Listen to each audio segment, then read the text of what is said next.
starring Bela Day in... But Ma, that's my favorite movie. Oh, well, all right. But don't you spend too much time in front of that TV, do you hear me? Yes, Ma. Hello. Welcome back to another episode of my podcast. But Ma, that's my favorite movie. And I am your host, Bela Day.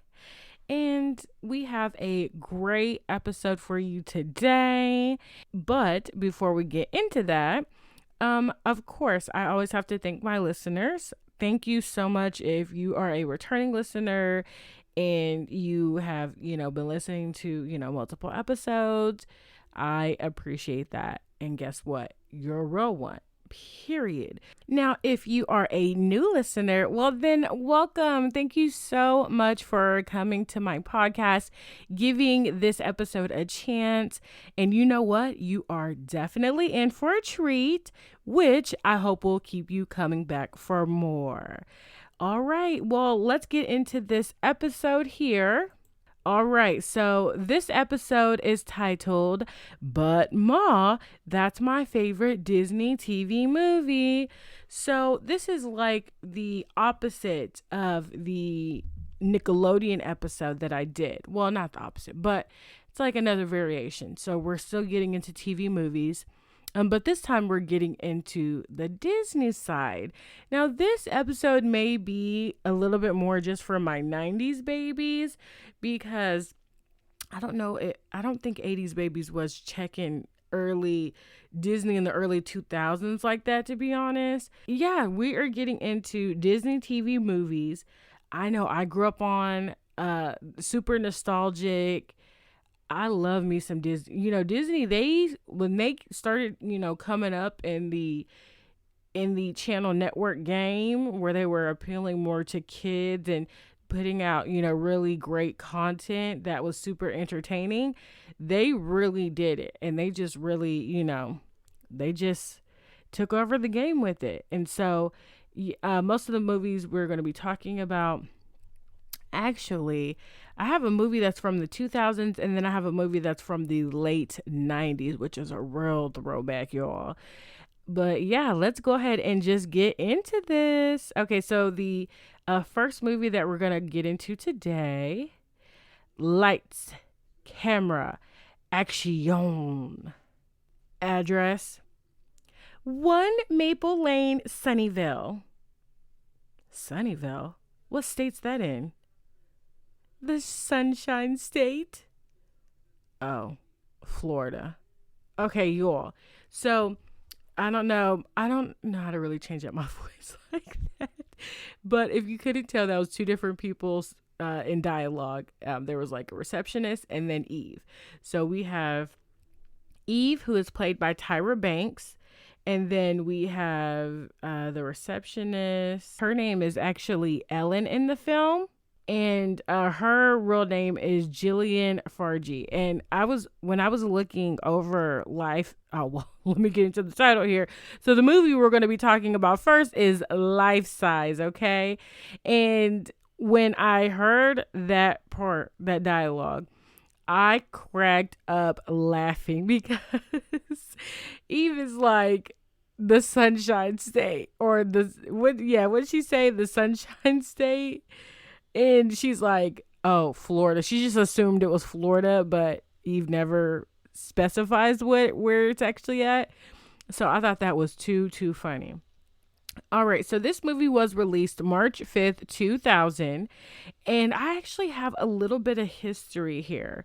But okay, let me go ahead and go over the director first. Okay, so we have director Mark Rosman, who also directed Time Toys and The Perfect Man. And we have the writers, which actually the director was one of the writers. And then we had another writer, which was Stephanie Moore. And she was also a writer for Life Size 2. And she was actually one of the writers for The Wonderful World of Disney. And this is actually a perfect segue into what I wanted to talk about first, because I want to give you a little bit of history, okay? So, this movie is actually part of the Wonderful World of Disney series, okay? And within the series, they have different seasons. And this movie was actually an episode that was a part of the series. So it was in season 3, and it was, hold on, let me go back and look really quickly, because I could have swore I had the actual episode. Yeah, they have so basically what Disney was doing is these TV movies, they actually considered it like a part of their actual season. And so they had like, different movies coming out during this time. So yeah, Life Size was actually episode 8, season 3. And this series actually lasted from 1995 to 2016. So they have a bunch of seasons and a bunch of Disney TV movies that were grouped under this series, which I thought that was super interesting, because when I looked up this movie and I noticed it was showing it was a part of a series, I was like, wait, what? And so I thought that was super cool. All right, let's go ahead and get into the summary of this movie. So we have Casey Stewart, played by Lindsay Lohan, who is a football player. And, Casey is a girl. So it's pretty, out of the norm for a girl to be a football player, but she is. And she, has just played her game. It's not really going how she wants it to go, because she's upset with her father, whose name is Ben Stewart, who's played by Jerry Burns, who once again has missed out on one of her games.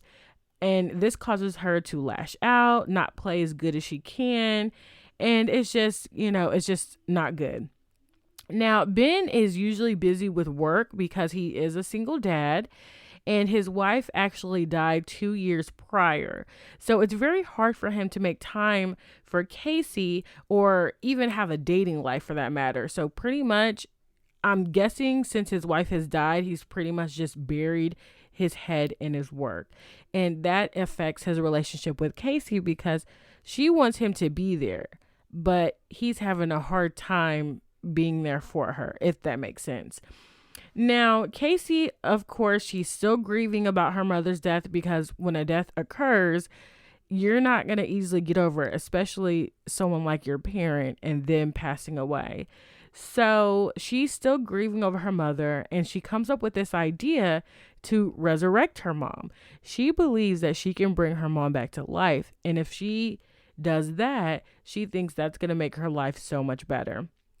So she actually finds a spell online that is attached to this book. Okay. And the spell, it's pretty much how to bring someone back from the dead. And so the book that has this spell, it's at a local bookstore that she can go pick it up from. So Casey ends up going to this bookstore. She finds the book. She realizes that it's $150, and she actually only has $63. So she decides to steal it, and she leaves a note for an IOU for the difference, which I believe was like $87. And so the store owner, because once she steals the book, she, runs out of there, of course. The store owner ends up going to, because like this book was like in their metaphysics and occult section, which was kind of like sectioned off into its own area. And so I guess he thought something looked off, so he wanted to go back there. He finds the book is gone, and he's like, oh my God. When he finds that IOU, he's like, I'm never going to see her again. So when Casey gets home, she reads the first step of the spell, which is to prepare an altar, and she does. And then later that night, Casey and her dad, they're spending some time together because it's actually Casey's birthday. And when they get to the point where they're, they got to the cake, they're about to blow out the candles, Casey makes her wish, and she ends up sharing her wish with her dad, and it was to bring her mom back to life. Now, I think she's mentioned this before, just of how her dad responded to it, because she's like, you know what I wish? That mom was here. And you know what? There's this book or whatever, and I can bring her back alive, and blah, blah, blah. And she's like kind of going on. And her dad's like, hey, stop it. Like, I wish magic was real, but it's not. And I'm going to need you to stop talking about it. And he, in more words than one, he's insinuating to like stop believing in that. Like, that's not real. And so of course that makes Casey upset because she feels as though beyond the whole magic part that the dad doesn't even want to talk about their mom. And it's like, we are both grieving, we're both hurting, and she so desperately wants to reach out to her dad and just have those moments where she can talk about her, have the safe place to talk about her mom. And he's just not in that place to be able to, just be able to do that with her. So what ends up happening after that is one of Ben's coworkers named Drew, who's played by Anne Marie DeLuise. She comes by because Ben was supposed to review her draft for an assignment that was due Monday. So I'm guessing this is maybe close to the weekend, if not the weekend. And so he ends up just inviting her to, come inside, stay over. And she just so happens to bring Casey an Eve doll as a gift for her birthday. Now, this Eve doll just came out. And it's actually not only just a doll, but it's a collector's item. And so she thinks it's a good idea to give it to Casey. But Casey's a little bit older. Like, I want to say she's probably around like 12, 13, something around there. And she's not playing with dolls at this point. So she's not impressed, but she does accept the gift. And Casey just pretty much excuses herself after that and goes to her room. And she just throws her Eve doll on the shelf above the altar that she had made earlier. Now, Casey is putting like the finishing touches on her altar by placing her mom's brush in the middle, along with some other things that came from her mom as well. And as she's about to like recite the chant, the spell, so, she can get, her mom resurrected, Drew ends up, knocking on the door, coming in the room because she wants to say goodbye to Casey. But she gets distracted by all the stuff Casey has like on her top shelf. So Drew tries to grab at one of her like trophies because she's amazed by how many trophies she has. And some things off of that shelf end up falling on her altar that she had made, which included like a plant. And this upsets Casey because now she has to basically clean up the mess that she's made because she's, this caused to knock over some stuff in her altar. So she goes to the bathroom to go clean it up. And while Casey's in the bathroom, Drew sees the Eve doll that she had just given Casey and it looks disheveled. And she's like, oh no. And she sees a brush on the dresser. Little does she know this was Casey's mom's brush, but she uses it to brush Eve's hair. And then she puts Eve like on her doll stand. And she puts the stand on Casey's night table. And so whenever she finishes doing that, Casey comes out of the bathroom and she's just like, what are you doing? And she's like, oh, no, nothing. I'm going to leave. Whatever. So she leaves. Casey goes on to, fix up her altar, put it back in place. She recites the spell. And of course, she does not notice that it has different hairs in the brush. So what ends up happening is the spell ends up bringing Eve to life. And Casey recognizes this the next day when she literally wakes up to Eve being in her bed, which Eve is played by Tyra Banks. And Eve is naive. She's friendly. She's sweet. She's positive. And she was a freaking doll. So up until this point, Eve only knows like her program sayings, everything that happened in Sunnyvale, and just anything that pertained to her life being a doll, right? So this upsets Casey because she really wanted her mom to come back and not this stupid freaking doll. And so she is trying to figure out a way to reverse the spell. And she realizes that the book that she had is the first volume. And she'll need the second volume in order to find that type of spell. And so Casey and Eve go back to the bookstore that Casey originally stole from. And basically, Casey's like, okay, Eve, this is the plan. You go in the store, you ask for this specific book, and I'll wait outside, because she knows if she goes in, the guy's going to recognize her. She's going to get in trouble, and she wants to avoid all of that. So Eve goes into the store. Of course, this is like her first time going into like a store like this as like a human. So she's really fascinated by everything that's going on around her. And she is just kind of looking at everything and, whatever. So the store clerk ends up going up to her and he's like, hey, can I help you? And Eva's like, yes. Do you have, one book she had in her hand, she was like, is this the volume 2 for a blah, blah, blah, whatever book it is? And the guy's like, no, I actually never got that book in, but I did have the first volume, which was stolen by some girl. And Eve's like, oh, I know who that is. And so she goes outside, points out Casey, who was like trying to hide behind a tree. And the guy's like, oh my God, somebody get her. Someone call the police. And so Casey ends up running into the street. She almost gets hit, but Eve saves her. Now, when Eve saves her, her dad ends up coming in and actually seeing this whole scene. And the reason why he ended up being in that area is because previously he was trying to get Casey's attention, but this is when she first found out about like Eve coming to life, and so she was trying to like hide her. And then her dad ended up coming back to her room like later, and then he knocks on the door, opens it, she's not there. He sees the book about the dead, and he looks at there's like a receipt or page holder, whatever it is inside the book, and it says the bookstore's name. So he knows, okay, let me go to this bookstore because that's probably where she's at. So he does see this scene where Eve saves Casey, and of course he's like thankful for her, and he's like, oh my God, thank you, blah, blah, whatever.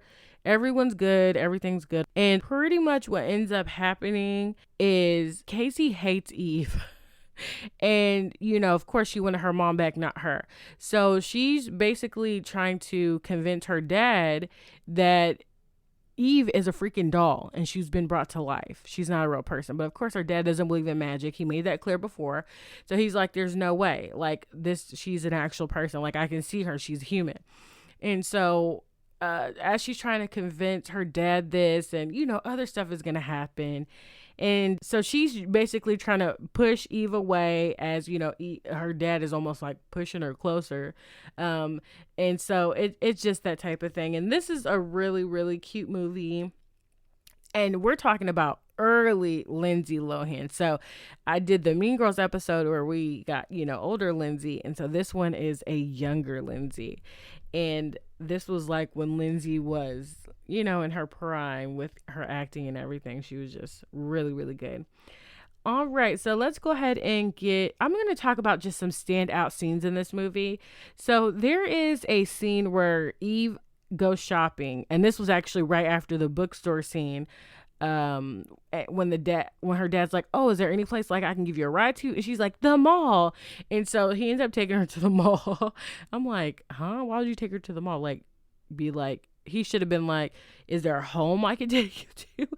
And so there's this whole scene where she's trying on different outfits, and the outfits look just like how Barbie clothes used to look. And so it's so cute.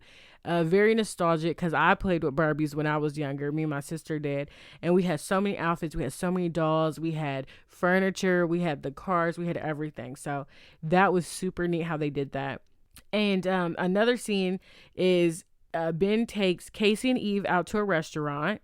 And when Eve sees the bread, she's so amazed, and she like opens the bread and there's like smoke coming from it. So you can see how fresh the bread is and how hot. And when Ben sees her doing all that, he offers her butter. And so she just takes that, small square of butter and just eats a whole. And Casey and Ben look at her funny, like, okay. And so it's funny because whenever I go to restaurants and I see the little square butter, it always reminds me of this movie and that scene. Another scene when Eve, so basically Ben ends up offering a job to Eve because she's like listing off all these careers that she has, and one of them was being a assistant or a receptionist. She said one of those. And so he ends up being like, oh, okay, you can come work at my job. So she goes to his job, and at one point when she's like settled in, they got her at her desk. she's actually supposed to enter in these documents into the computer and be doing like data entry. And so she actually just is sitting at the computer typing, looking like, she's going to work. She's doing what she needs to do. And so the Ellen, I think from earlier from that quote that I did. Okay, so Ellen ends up like dropping off some more papers at her desk and she leaves. And then she comes back a few, like I guess, hours later. And she is, trying to check on Eve's progress. And she actually sees that she's just typing random numbers and letters. And so that was really funny. You could tell people at the office by the time the receptionist was coming back to check on her that they knew something wasn't looking right because everybody was like staring at her. So I like that scene as well. We're going to go into some behind the scenes information. So throughout the film, it was said that all Eve dolls have a different identification number on their foot. But actually, all the dolls shown had the same A4618 print. I'm like, maybe that was a little error there. So then we have, as Casey's football team is running out onto the field before the championship game, Lindsay Lohan's real life siblings can be seen cheering in the stands. You know what? I don't think I've ever seen who her siblings are, to be honest. Like, I've never seen any of them. But I've never really followed Lindsay Lohan like that. I've just only watched, movies that she's in, but never behind the scenes information. But that's cool. Also, in this movie, the toy store is named Caboodles. They didn't change the name of the store for this movie. They really did film at a toy store named Caboodles near Point Grey in Vancouver, British Columbia. So that's cool. So we're going to go ahead and just dive into our next movie here. All right. Lights, camera, action. He likes your hair. Must be my new conditioner. It attracts dead guys. All right, y'all. We're really digging in the Disney vault with this one. This is a number one. This is a retro hitter right here. Okay, so the next movie we're going to be talking about is Under Wraps, which was released October 25th, 1997. Now, let me see here. Okay, so we're going to go into the director and writer, and then I'm going to give you a little bit of history about this one as well, which I thought was super cool. Okay, so we have the director, Greg Beeman, who this was super cool. There's a bunch of super cool things in this episode. So this movie was also, the director also directed License to Drive. That's another movie I'm going to do. I love that movie. It's an 80s movie, and it stars one of the Coreys. I think it's Corey Haim. I think it was him. But yeah, and I love that movie. I'm going to do that movie in the future for sure. And this director also directed Brink, which is actually another Disney movie. Then we have the writer, who is Don Reimer. He wrote for Big Mama's House and Rio 2.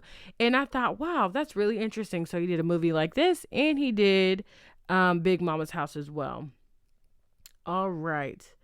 Let me see here. Okay, I'm going to do a little bit of a sidetrack really quickly because I don't want to forget this thought. But something else I wanted to say about the movie Life Size is this is a respect of concept corner or a respect of culture corner. I don't know. I'm trying to figure out a way to word it, but I really want to commend Disney for making a Black Barbie doll, because that is a super good thing for the culture, because so many times in movies, Black people are seduced to pretty much playing stereotypes that people really think that we are, the robbers, the crackheads, the deadbeats, the baby mamas. There's not really a high standard for the Black life or any expectations of things that we are capable of doing.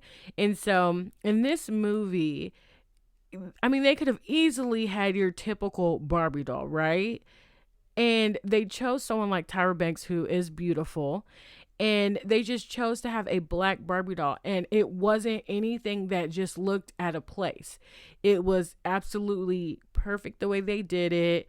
It wasn't like, I mean, they didn't play on race or anything like that, but just the fact that they said, okay, we're not just going to have any Barbie doll, we're going to make a black Barbie doll, because a lot of the times, you know, the Barbie dolls that are pushed are normally white. And so I just thought that was super cool that they did that. And maybe this is an appreciation corner. I think that's what appreciation that I have for this movie is for one of those major facts is they made a black Barbie doll. But of course, everything else is great in the movie. I really enjoyed it.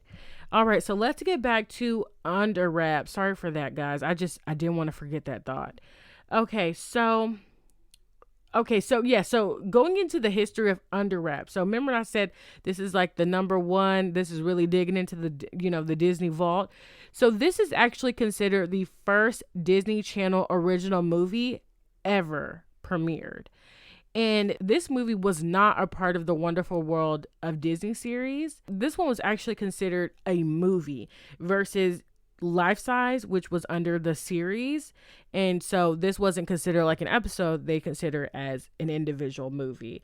And this was the first one, y'all. The first one. So let's get into the summary. So we have two friends, okay? We have Gilbert, played by Adam Wiley, and Marshall, played by Mario Yadidia. And they go to see the scary movie. And Gilbert is actually easily afraid. But then we have Marshall, who actually loves all things scary. So I can relate to like both of them. Someone can scare me super easily. It's not hard to do. But I also love scary things. So it's like I don't know. I want to say it's like bittersweet, I guess. Being scared and also loving scary things. So Gilbert actually doesn't even finish the movie because he's actually too scared. So he ends up leaving the movie. And after the movie is done, Marshall then goes outside to meet up with Gilbert because he was like, I'm going to finish this movie. First of all, if I'm freaking paid for this movie, but I mean, they're kids, but if I pay for this movie, I'm going to finish this dang on movie. So once it goes out to meet him outside, they're walking home and they end up not passing by yet, but walking near Mr. Kumbat's house, which is the house that has the creepy man who owns the creepy big house on the street. So it's so many rumors about this house. People always talk about this house and, it's just known as the creepy house. Now, Marshall asked Gilbert about his interaction with him because Gilbert actually delivers papers to the houses. And of course, that house is one. And Gilbert mentions that he's actually never gotten a payment from him. So he's been literally delivering papers to him and never got a payment. And so Marshall ends up being like, oh, you need to get your money. Creepy house or not, you need to get what you deserve. And so Marshall, under, Gilbert's hesitation, of course he doesn't want to like go up to him. That's why he hasn't been paid, because he's not going to go up to his house and try to confront him. But Marshall drags Gilbert to his Kumbat's front door. So he's like, we can collect your payment. Now, when Kumbat answers, he actually stands there like kind of creepy, doesn't really say anything. And the boys, I think they're like attempting to talk to him, or they end up like freezing. And so I want to say Marshall probably says something about like the payment, but like, of course he's stuttering and like can barely get it out, or maybe is talking pretty low. And then all of a sudden, Kumbat's vicious dogs ends up like coming out of the house and ends up chasing the boys. And so a week later, we actually meet the other girl that's kind of a part of this trio. Her name is Amy, played by Claire Bryant, and she is friends with Gilbert and Marshall. So they all have, they have their little clique. And so she ends up telling them that Kumbat is dead. And so they start just talking about the creepy things that they've heard about him, and they end up bringing up that they heard that there was a coffin in the basement. So somehow the friends think it's a good idea to sneak into his house to see if it's true. And the kids actually end up getting more than they expected because they're thinking, okay, people probably just said this. It's not real, but let's check. And Marshall loves scary things, so this is right up his alley. So they end up finding a sarcophagus and a mummy who's been awakened in his freaking basement. And so they end up going to a friend named Bruce, played by Ken Hudson Campbell, who owns this Halloween store. And he pretty much gives them, a bunch of information about mummies. And so the kids basically find out that this mummy that they end up naming Harold, played by Bill Fagerback, I hope I said that right, that he has to go back to his sarcophagus before midnight or he'll turn to dust. And what ends up happening is, and this is where like the plot in it, so it's like, okay, you found the mummy, the mummy, I think they end up taking the mummy home or something, or the sarcophagus. I'm trying to remember at what point. At some point, the sarcophagus they find the mummy and they know he needs to return to his sarcophagus. And I want to say it was either gone while he was there or they took him with them. And when they tried to bring him back, it was gone. I think that's what happened. They'd end up taking him with them, which I think he followed them, or I'm not sure what happened, but somehow they got him. They need to return him, but of course it's not there. So then they have to find it so that they can be able to, make sure that, he gets to his rightful resting place. And so, I mean, this one's a pretty short summary of the movie. I mean, these Disney movies, there's not much to them, but this is a super fun movie. So I'm going to go over some standout scenes. Now, they end up, once they have Harold in their custody, I guess you could say, they end up trying to make him look normal. And so they dress him in 70s attire and they're thinking this is going to make him blend in, but of course it doesn't. So when they have him dressing up in the 70s, and this is the late 90s, which is a totally different style, he's actually standing out, but not as much as he would if he was just in his mummy clothing. So they try and it does okay. Then this scene where, okay, so Harold somehow they end up losing track of Harold, right? I want to say maybe it was a time where they were at school and he ended up like leaving the house, something like that. And so on his like adventure, he ends up, coming upon a fast food restaurant, and he's walking through the drive-through and he hears the speaker like say something to him and he tries to respond, but Harold cannot talk, so he makes like groaning noises. And so it's funny because the lady behind the speaker, she like repeats back his order like she understood what he said.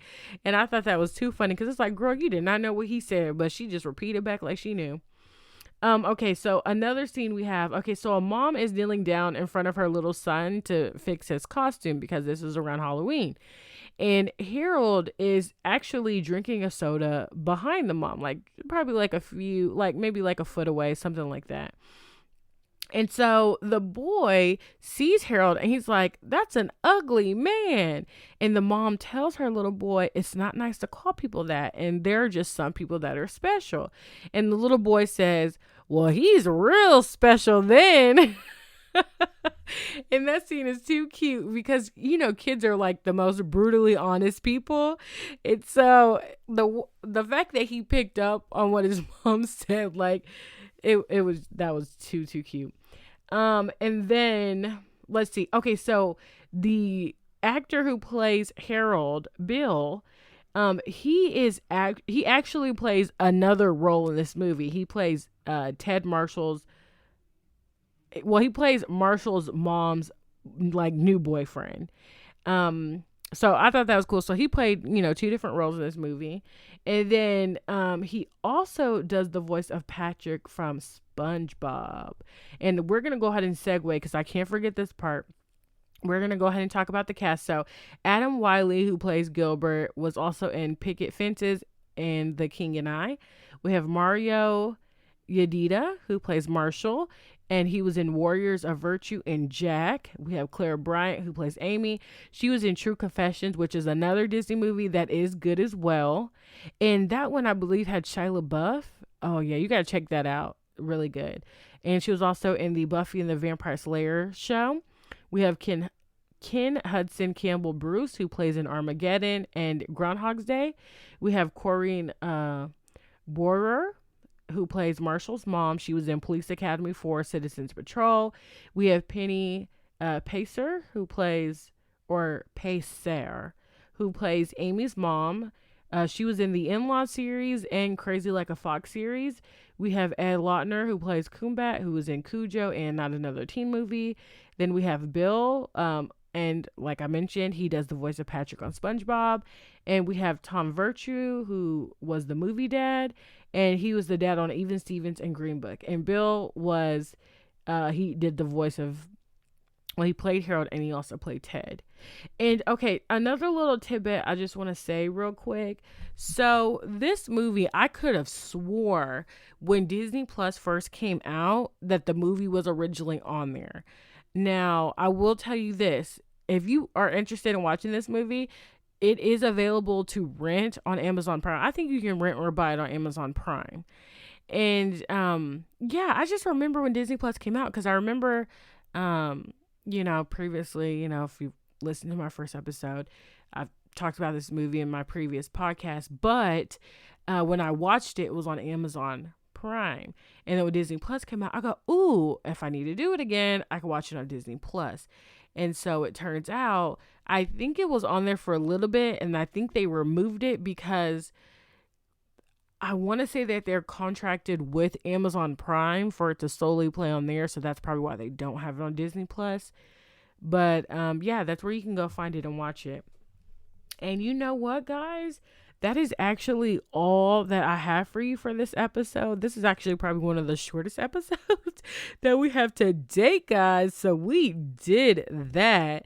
But yeah, these movies are both cute. I enjoy these movies. I love these movies. And I hope you enjoyed hearing about them. And hopefully if you want to check them out, then definitely do that as well. And you know what, guys? The show is over. The credits are rolling. And I will see you guys at the next showtime.